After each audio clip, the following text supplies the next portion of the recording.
नमस्कार, मैं हूं उमा पाल और आप देख रहे हैं धौलपुर जिले की जनता का सबसे लोकप्रिय चैनल फर्स्ट ट्रैक। होली का त्यौहार एक ऐसा उत्साह का और प्रेम का स्पर्धा का त्यौहार होता है जिसे हर संप्रदाय के लोग बड़ी धूमधाम से मनाते हैं। लेकिन इस त्यौहार को लेकर कुछ लोगों के मन में सवाल होते हैं कि वह यह त्यौहार किस तरीके से मनाए और इसकी क्या विधि विधान होती है।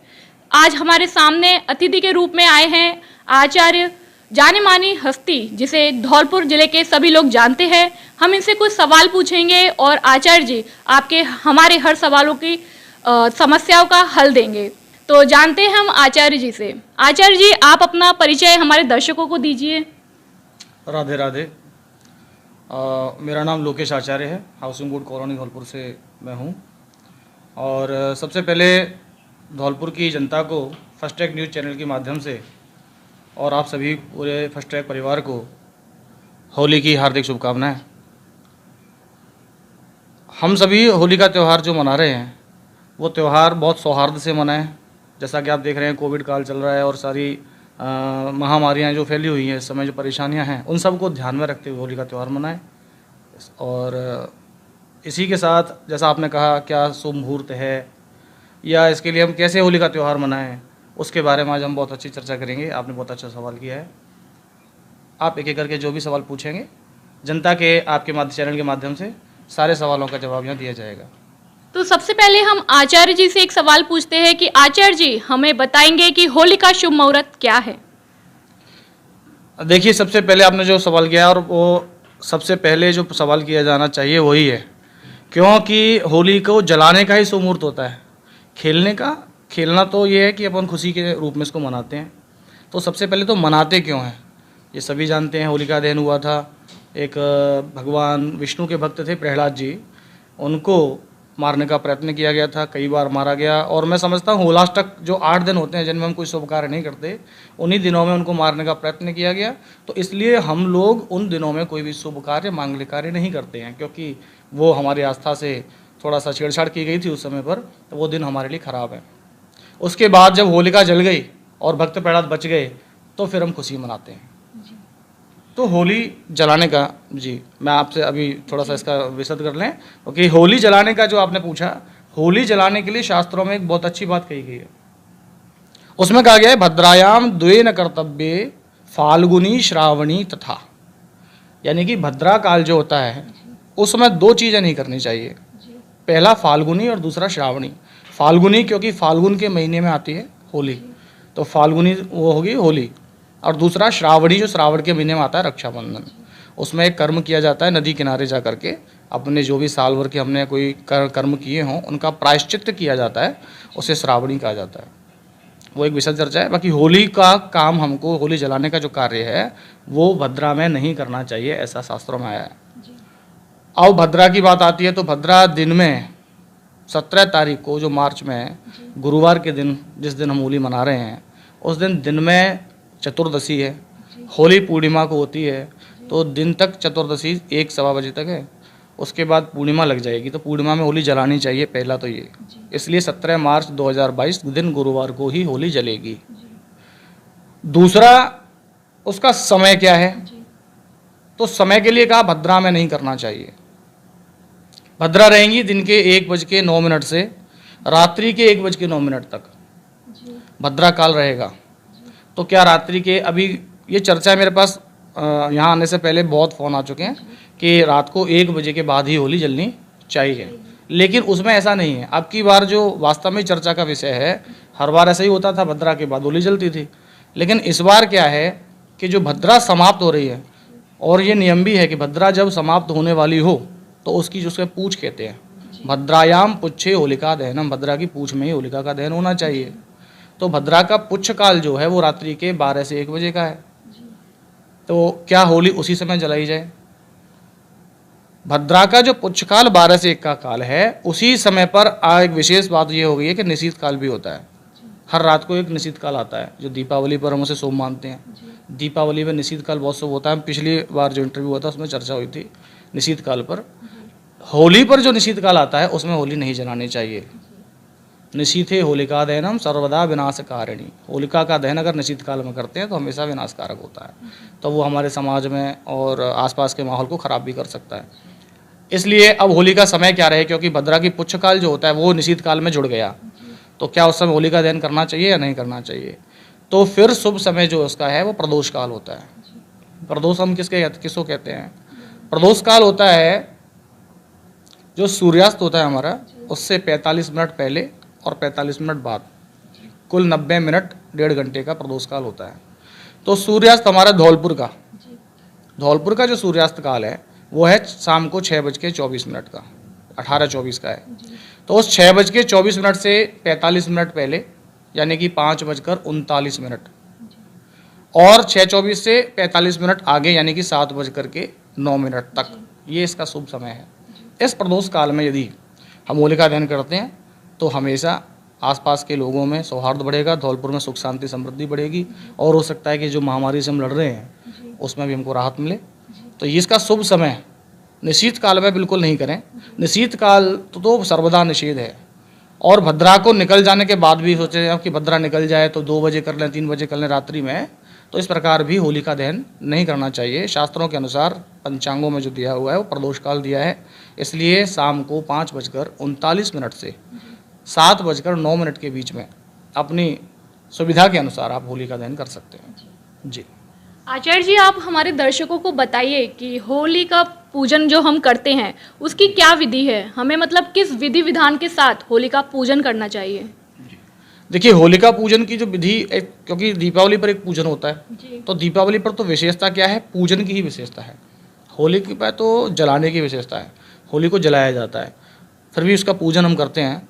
तो उसमें भी बहुत विशेष बात आपने पूछी है, तो इसमें यही होती है कि हम होली का पूजन जब भी करें तो एक बात का ध्यान रखें, हमें जो पूजन करना है वो भक्त प्रहलाद का और भगवान विष्णु का करना है। होलिका का पूजन इसमें नहीं किया जाता है।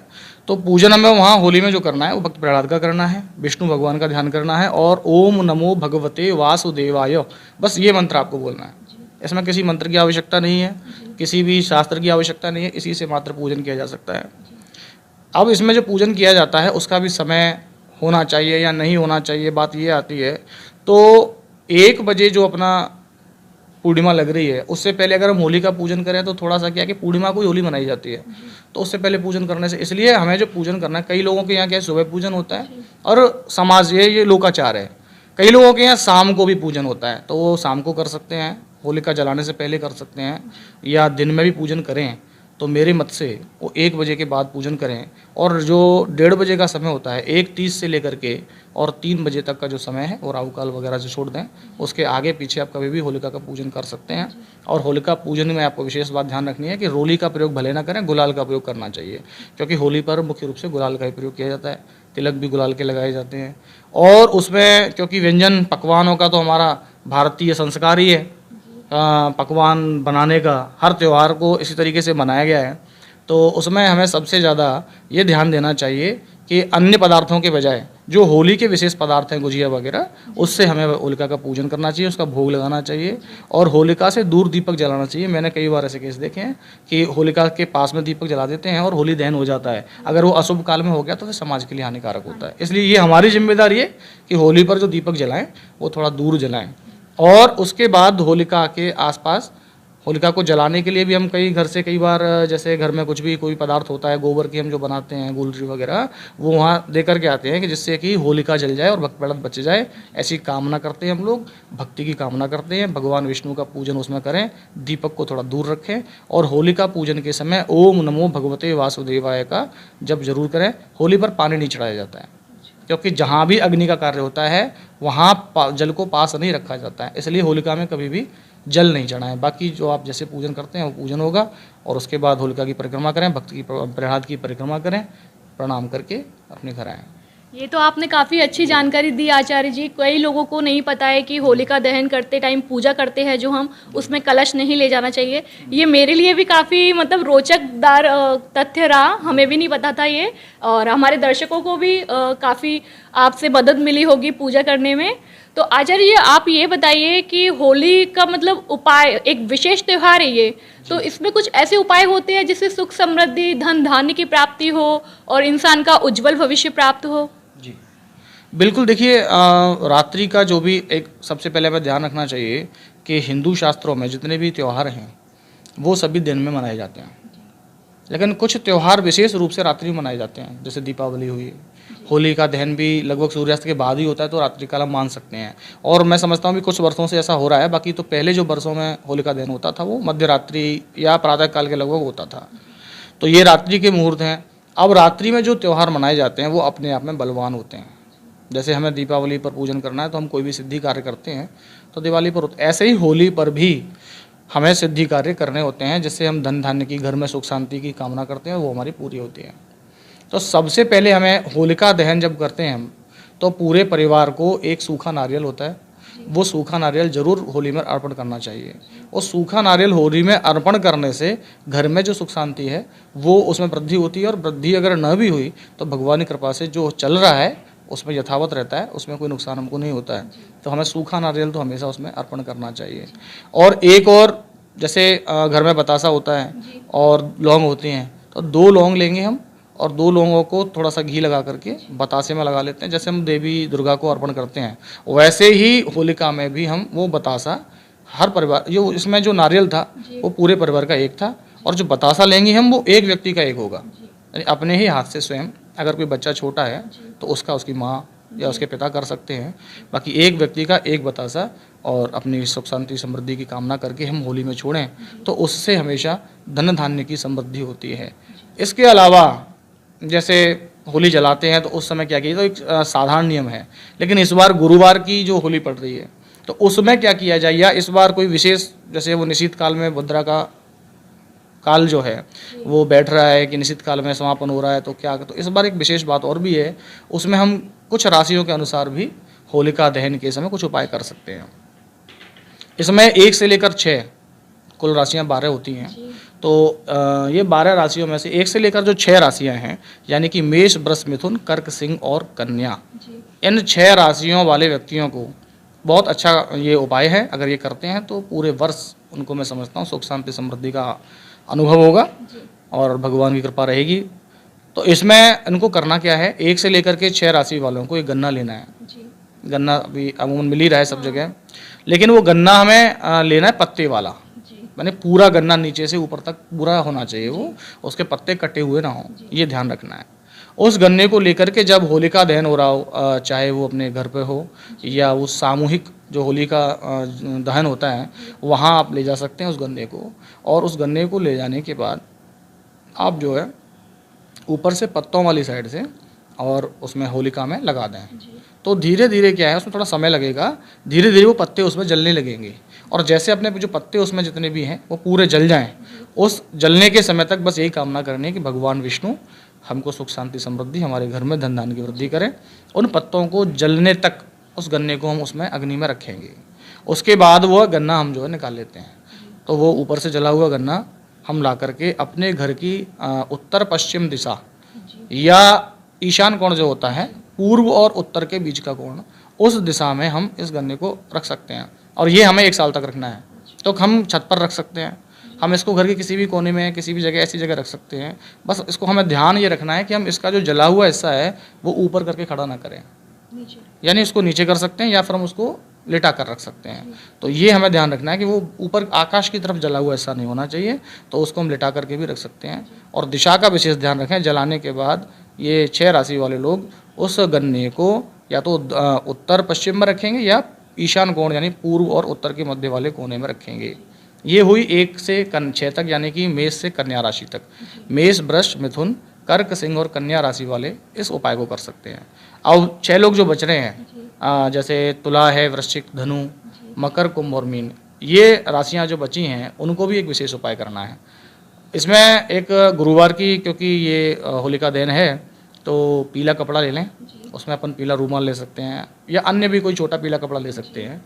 उस कपड़े में जो हल्दी आपने देखी होगी, साबुत हल्दी जो पूजा में ली जाती है, उसके 2 पीस अपन रखेंगे, 2 हल्दी रखेंगे उसमें, और साथ में 2 सुपारी रख लेंगे। उसके बाद में थोड़ी सी केसर, अगर आप चाहें तो केसर की पूरी डिब्बी रख सकते हैं, चाहें तो उसके कुछ पत्ते, जो पत्तियाँ आती हैं उसकी, वो उसको हम उस कपड़े में रख सकते हैं। और ये जो केसर है और हल्दी है, सुपारी है और चाहे तो पीले चावल भी उसमें रख सकते हैं, और नहीं हो तो कोई ज़रूरी नहीं है। पीले कपड़े को उसको बांध लें आप, और उसको बांधने के बाद जब होलिका दहन होता है तो उस होली के ऊपर उसको डालना नहीं है गन्ने की तरह, इसको ऊपर से थोड़ा सा जैसे होली की जो अग्नि है वो उसमें तपन हो जाए। उसको करने के बाद फिर उसको अपन घर के किसी भी तिजोरी या अपना घर का जो भी लक्ष्मी स्थान हो वहाँ रख सकते हैं, या मंदिर में भी रखेंगे तो भी चलेगा, तो वहाँ भी उसको रख सकते हैं अपन। और इसको अगली होली पर ये ध्यान रहे कि अगली होली से आने से पहले या होली के दिन तक ही रखना है, 1 वर्ष के बाद इसका विसर्जन हो जाता है। यानी इसको हमें फिर विसर्जन करना होगा, हम जब बहते हुए पानी में इसको बहा देंगे, और वही उस गन्ने के साथ भी हमें करना है। तो जिन जिन लोगों की जो राशियाँ हैं उनको ये उपाय करने हैं।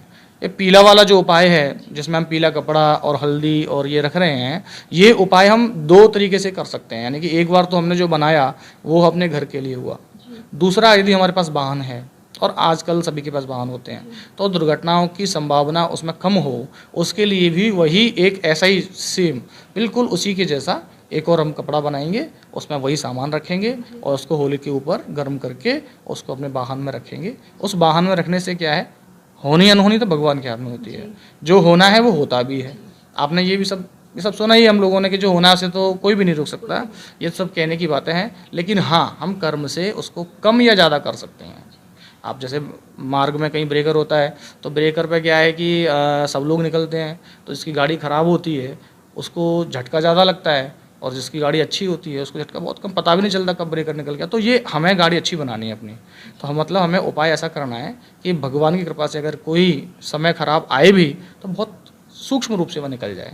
तो उसके लिए वो कपड़ा बांध करके हम गाड़ी में कहीं भी रख सकते हैं, वो आपकी बाइक हो, स्कूटर हो, कार हो, या जो भी आपकी साधन हो उसमें आप उसको रख सकते हैं। वो 1 साल तक आपको सुख शांति, आजीवन मैं तो कहता हूँ सुख शांति समृद्धि देगा। लेकिन हर साल उसको आप बदल सकते हैं, फिर उसको अब बदलना चाहिए, साल भर के बाद उसको छोड़ देना चाहिए, क्योंकि फिर उसका कोई प्रभाव होता नहीं है।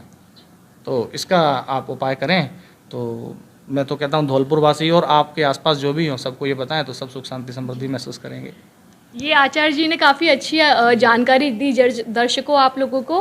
तो अब आचार्य जी से हम जानेंगे कि किस राशि वालों के लिए सर कौन सा गुलाल का कलर ज़्यादा शुभ फलदायी देगा। जैसे कि मेरी राशि वृष है, तो मेरे लिए कौन सा गुलाल का कलर ज़्यादा शुभ फलदायी हो सकता है, तो ये आप बताएंगे। जी देखिए, वैसे तो हर बार यही कहा जा रहा है कि रंगों का प्रयोग कम करें, पानी का प्रयोग कम करें। देखिए, जिस चीज़ से नुकसान हो, जैसे शारीरिक नुकसान की बात मैं कर रहा हूँ कि हमारी बॉडी को नुकसान हो रहा है किसी रंग से, कलर से, तो उसका प्रयोग तो हमें नहीं करना है। पहली बात तो ये है कि हम उसका प्रयोग करें ही क्यों, क्योंकि हमें ये किसी को दुख देने के लिए त्यौहार नहीं मनाना है, हमें खुशी मनाने के लिए त्यौहार मनाना है। तो उससे किसी को नुकसान नहीं होना चाहिए। स्किन को प्रॉब्लम आ रही है तो आप उसका प्रयोग नहीं करना है। अरारोट वगैरह के जो गुलाल आ रहे हैं, हर्बल गुलाल आ रहा है, उसका आप प्रयोग कीजिए। और अलग अलग राशि वाले अगर अलग अलग गुलालों का प्रयोग करते हैं तो ये भी बहुत अच्छा है कि अपने राशि के अनुसार वो प्रयोग करें और सामने वाले से सौहार्द बढ़े, तो ये और अच्छी बात है।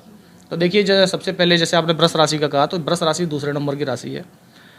पहली राशि है मेष राशि।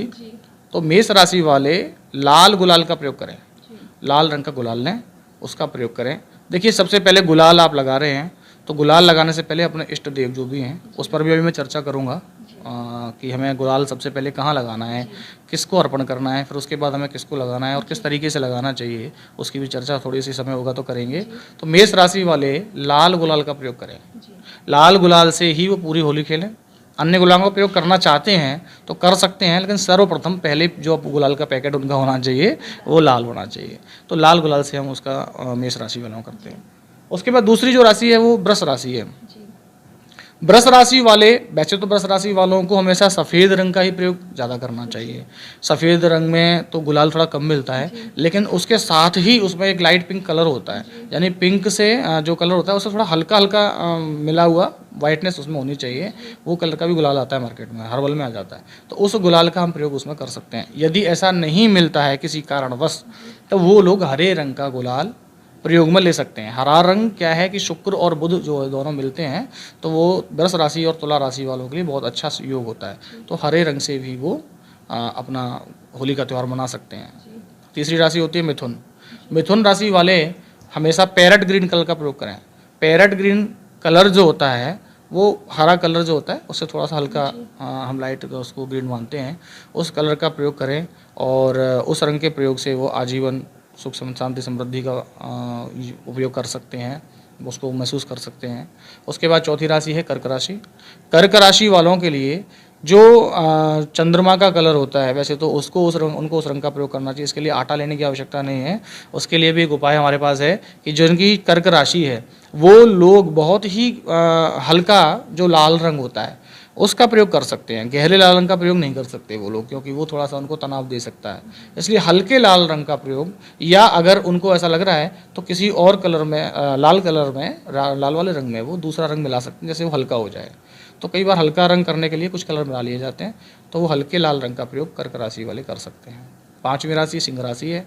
सिंह राशि वालों को मरून कलर, जो मरून कलर होता है उस रंग का प्रयोग, गुलाल का प्रयोग करना चाहिए। और क्योंकि सिंह राशि सूर्य की राशि है, इसलिए सूर्य की राशि जो होती है वो थोड़ी सी उत्तेजित, क्योंकि सूर्य तो गर्म होता है, तो सिंह राशि वाले जो भी व्यक्ति हैं वो मरून रंग का ही प्रयोग करें। अगर वो किसी रंग का प्रयोग करते हैं तो उत्तेजना थोड़ी बढ़ जाती है, तो उससे हो सकता है कि वो खुशी का त्यौहार है और कहीं झगड़ा ना हो जाए। इसलिए हमको सिंह राशि वालों को ये ध्यान रखना है कि मैरून कलर का ही प्रयोग वो करेंगे। उसके बाद आता है अपनी छठवीं राशि होती है कन्या राशि। देखिए इसमें नामाक्षर, अभी मैं इसकी चर्चा भी शुरू में अपन कर लेते या अभी कर लेते हैं कि राशि कौन सी लें। कई लोगों का क्या है, किसी का नाम स्कूल में कुछ और है, जन्म के समय पंडित जी ने कुछ और रखा और घर पे कुछ और बुलाते हैं। तो हमें प्रयोग क्या करना है, हम किस राशि से गुलाल लें। अभी उसके तीन नाम हो गए, तो गुलाल किस रंग का उसको लगाना चाहिए। तो उसमें जो राशि है हम बोलते हैं उसमें बुलाने वाला नाम राशि, उसमें जन्म राशि, नाम राशि प्रधानतम न तो जन्म राशि, नाम राशि का ही प्रधानता इसमें आती है। आपके जन्म के समय जो राशि होती है उसका ज़्यादातर प्रयोग जो किया जाता है वो धार्मिक कार्यों में, अनुष्ठान आदि, जैसे विवाह होता है उस समय पर इसकी प्रधानता बहुत ज़्यादा हो जाती है। कोई भूमि का अपन को निस्तारण करना हो, भूमि खरीदनी हो, वाहन खरीदना हो, उसमें आप इस नाम को देख सकते हैं। बाकी का जो हमारा नाम राशि है जिससे हमको बुलाया जाता है, घर में, बाहर, आसपास जो लोग हमें पुकारते हैं, उस राशि से ही आप इन रंगों का चुनाव करेंगे, चयन करेंगे। तो छठवीं राशि हमारी चल रही थी कन्या राशि। कन्या राशि वाले जो लोग हैं वो, यदि कन्या राशि वाले लोग, अगर देखो ऐसे इसमें क्या है कि जो सभी राशि वाले लोग हैं अगर हर रंग का प्रयोग करेंगे तो नुकसान नहीं करता है। ऐसा नहीं कि हमें नुकसान कर रहे हैं, लेकिन लाभ लेना है तो हम इन रंगों का प्रयोग कर रहे हैं। कन्या राशि वाले लोग हमेशा थोड़ा सा जो नीला रंग आता है उस नीले रंग का प्रयोग कर सकते हैं।